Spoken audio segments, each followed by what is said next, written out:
Hello and welcome to ED 584, and this is the introduction for Module 6. And this module will take place from February 12th through 18th during the spring of 2018 semester. During this module, we will continue through President's Month, and this for this module, we will honor Abraham Lincoln, as his birthday is on the first day of this learning module on February the 12th.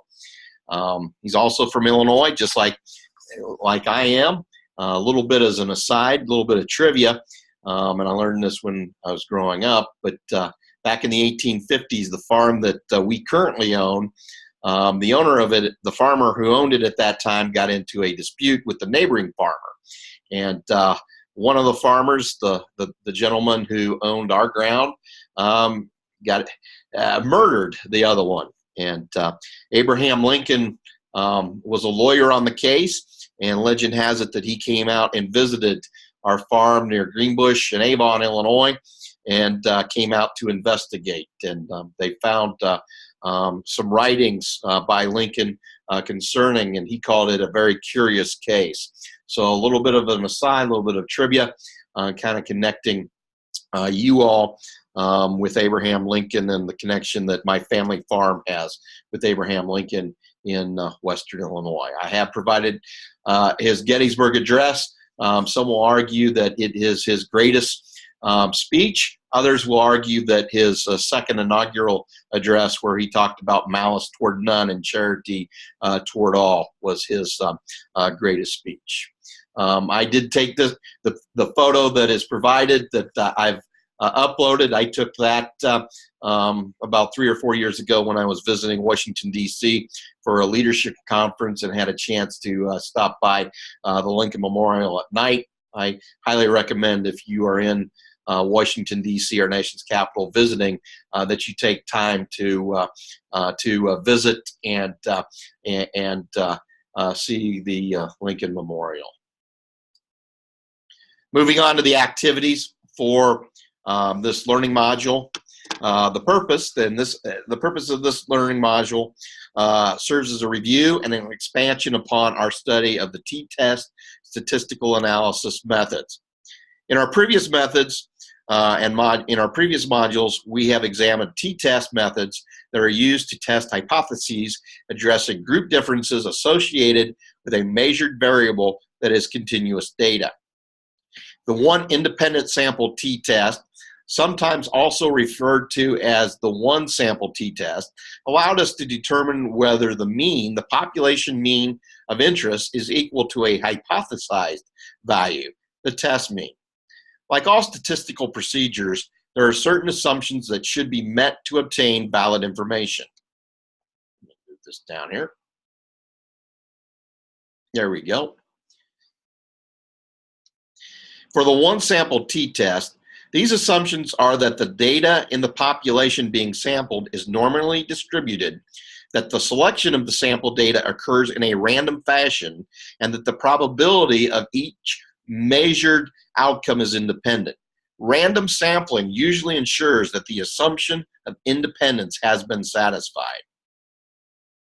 The term robustness is sometimes used to describe the extent to which a statistical method provides valid results, even when the statistical assumptions of the test are not perfectly met. The point at which the results are valid versus invalid is not always clear, and may require the researcher to make informed decisions as to whether or not the analysis procedure in question is appropriate for the situation. It is worth noting that the one independent sample t-test method is fairly robust to violations of the normality assumption when sample sizes are equal to or greater than 30. Robust meaning that the method procedures valid results even when the assumption is not very well met. We have also examined the related sample t-test, sometimes also referred to as a dependent samples. This test allows us to test hypotheses related to differences between two populations in which a participant in one population sample is related to a participant in the other sample. They may or may not be the same participant. Repeated measures or matched pairs design. Assumptions are that the populations of different scores are normally distributed and there is independence within groups. A more obvious assumption is that the two samples should be of equal size, as the term related samples implies. Like the one independent samples t-test, it is robust to violations of normality when samples are 30 or more. One potential application of this method is the analysis of randomized pre-test, post-test design. And here you have a visual for a randomized pre-test and post-test design. Another potential application of this method is the analysis of a non-randomized pre-test, post-test design. In other words, what would be referred to as a quasi-experimental pre-test, post-test design. The design notation would look like the following. And there you have the notation.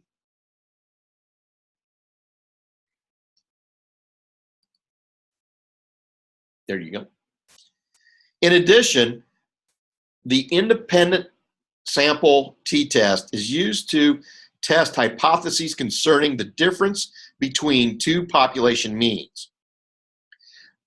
Assumptions are normality. Data in each population being sampled is normally distributed. Random sampling. Each of the two samples are collected through some random selection process. Independence. Probability of each measurement is independent from other measures. And equal variances. That the variance of each population is equal to each other. The equal variance assumption can be tested through the use of an F-test. SPSS also provides a feature to test for the assumptions of equal variance. In cases where equal variance cannot be shown between the two groups, there is a form of the two independent sample t-test that can be used to account for this violation. There are various examples of when a two independent sample t-test would be appropriate. One of them is the randomized post-test only design. Interestingly, this relative simple design is one of the strongest in terms of internal validity. Here you go. Here is the notation for that. Hypothesis testing using t-test represents a way to compare means between two groups when the data being collected is continuous data. Point estimation and confidence interval estimation is an alternative method that allows us to estimate population parameters within identified boundaries based on a desired probability level. Hypothesis testing using two independent sample t-tests and the alternative point estimation and interval estimation approach are important to understand. Then here are the objectives for this module. And I will let you, in your time, read through these.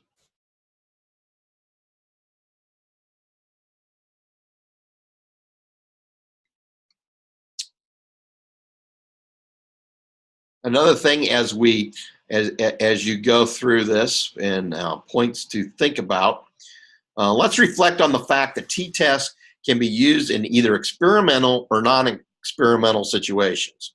In the case of experimental research, we are concerned with making causal claims.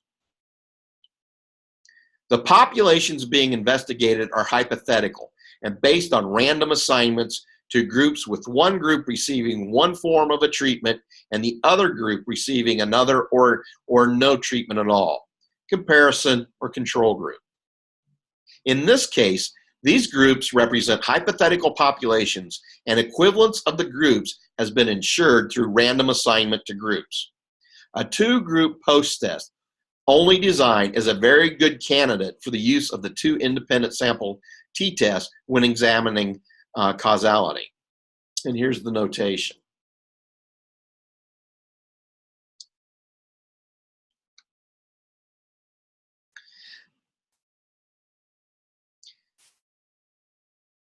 A non-experimental design can be used to compare and examine real populations to see if they are different from each other. Causality cannot be established, but we can establish if the groups are the same or not. In a non-experimental design, we take a random sample from each real population and then compare these samples. It is through random selection and random assignment that the inferential statistical procedures we are examining allows us to validly infer our findings to that of the population and to help establish external validity. That is to say, that to make claims about populations from our sample data.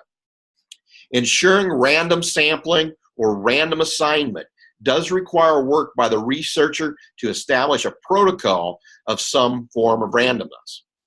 Experimental designs are based on random assignment, which ensures randomness and are good candidates for the use of the t-test when comparing two groups. Quasi-experimental designs, a form of causal research design that does not rely upon random assignment, but rather uses form of convenience sample or intact group, can also be analyzed with the t-test. Although these types of designs can sometimes require more sophisticated approaches to statistical analysis than the t-test. Sometimes there are trade-offs. A researcher can invest the time into a research design that ensures randomness and then be able to use fairly straightforward methods of analysis such as the t-test. Or they can choose to use convenience samples, quasi-experimental designs, which might require more work that is put into the statistical procedure used. Consider your own research interests. Consider groups that might be investigated and compared. Consider the variable to be measured and reflect on the level of measurement the data must be in order for it to be appropriate for the t-test. In review, there are 4 levels of measurement, which are nominal, ordinal, interval, and scale.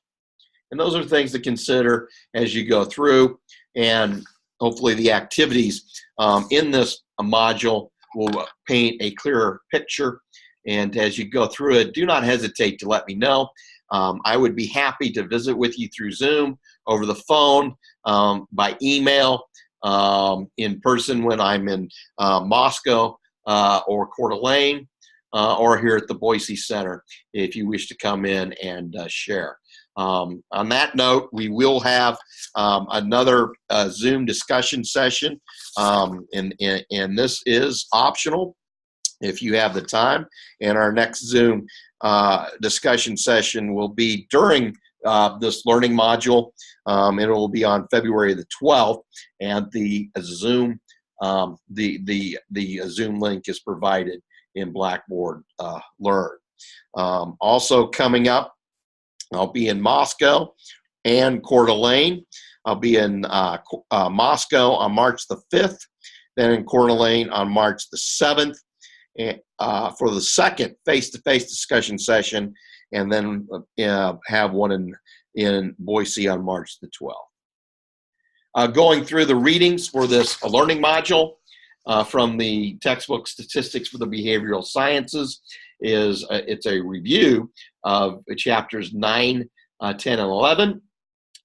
Then for how to use SPSS, it is section 6.3, independent samples t-test, and also Appendix A, effect size. The assignments is the 10-point quiz, quiz number 5.